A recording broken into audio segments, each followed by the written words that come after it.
I made a big mistake. I gave some really bad advice. About a year ago, I posted a video teaching students how to start their essays with a hook, and I said this. First, you can start your essay with a question that relates to your topic. For example, my topic is how Batman is the greatest superhero in the DC universe. We'll see about that. Feel free to use one of these sentence starters to help you get going. And the worst part is, students listened. And the funny thing is, students never listen to teachers, and the one time they do, it's bad advice. Don't get me wrong, it's still a helpful video. 95% of it is still great, so watch it and use it. But in this video, I'm going to clarify the biggest mistakes students make when starting their essay with a hook.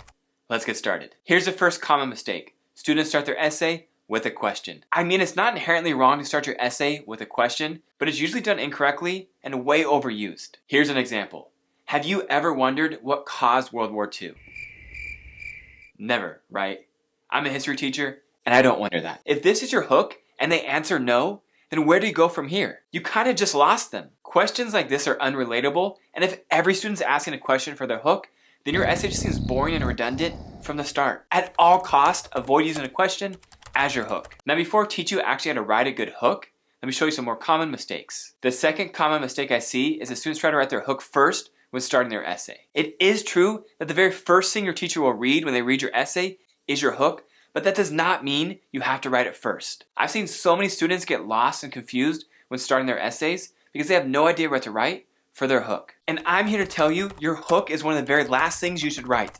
Let me repeat that, the very last thing. In fact, you should write your conclusion and introduction at the same time. The only part of your introduction you should write at the beginning of the process is your thesis. Here are the reasons to write your hook last. 1, how can you write a hook for something that isn't even written yet? Write your hook once you figure out what your essay is about. Think about this. The very best TV shows and movies are the ones where the ending connects back to the beginning. In order to make them connect, write them at the same time. For example, let's look at Toy Story 1. The movie starts out with Andy's birthday party, and all the toys are nervously listening over the walkie-talkie, trying to figure out what toys he's gonna get. There's suspense, mystery, and as a viewer, you're drawn into the situation. This one scene is the start of all the action. And then at the end of the movie, after the plot has resolved, the characters have grown, you find the toys are on the same walkie-talkie, listening to figure out what toys he got for Christmas. You feel the same suspense, but also a feeling of resolve. You feel like you've been brought around full circle, and it wraps the movie up nicely. You're able to reflect on how the characters have grown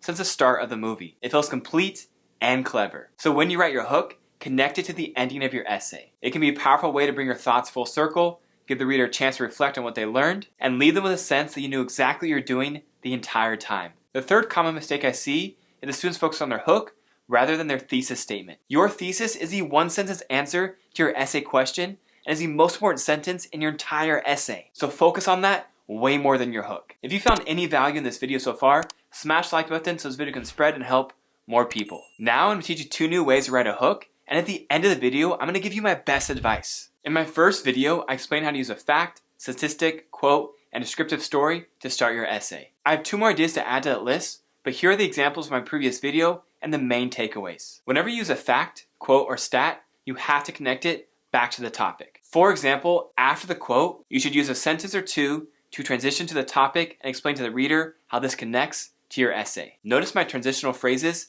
in purple. A story is a great way to start your essay because we tend to actually enjoy narratives way more than information, but make sure to be concise with your story. Nothing will bore a reader quicker than a long drawn-out story that seems to have no point. It will seem confusing and unrelated to the topic. The goal here is to paint a picture in the reader's mind and to get them engaged. Now here's 2 new ways to hook your reader. Now you want to be careful with this one because the goal is not to be divisive, but to grab the reader's attention. If your essay is on some sort of argumentative topic, you can start off your essay with a polarizing statement. This is a great idea because as humans, we're drawn towards debate and argument. Just be thoughtful when you do this because you don't want to push away people that will disagree with you. The point is to get them to read your essay, not to push them away. Check out this example. This statement is meant to arouse passion on both sides of the debate. Those that agree with me will want to read more because it affirms what they already believe, and those that disagree with me will want to read more to find ways to disprove my argument. Either way, it's an exciting start to a great essay. Next, use a metaphor or simile. I've covered this in a previous video, but the goal here is to paint a vivid picture in the mind of the reader. It allows your reader to look at the topic in a fresh way and helps them make deeper connections. You leave your reader with a sense of wonder so they want to read more. Check out these examples. The government isn't full of rats, and school uniforms aren't actually shackles. But what this does is it draws the reader with such a colorful picture and makes them want to know what you'll say next. Now, here's my best advice. You want to write a good hook, but it's honestly not the end of the world if you don't. Try your best, but take the pressure off yourself. Think about how often someone has said this. It's a great movie, but it kind of starts a bit slow. Even if your essay does not start off with the world's greatest hook, it can still be a great essay. Like I said before, focus way more on your thesis statement. I hope this helped clarify some common mistakes and helps you write a great hook. Check out one of these two videos, smash the like button, hit subscribe. Adios.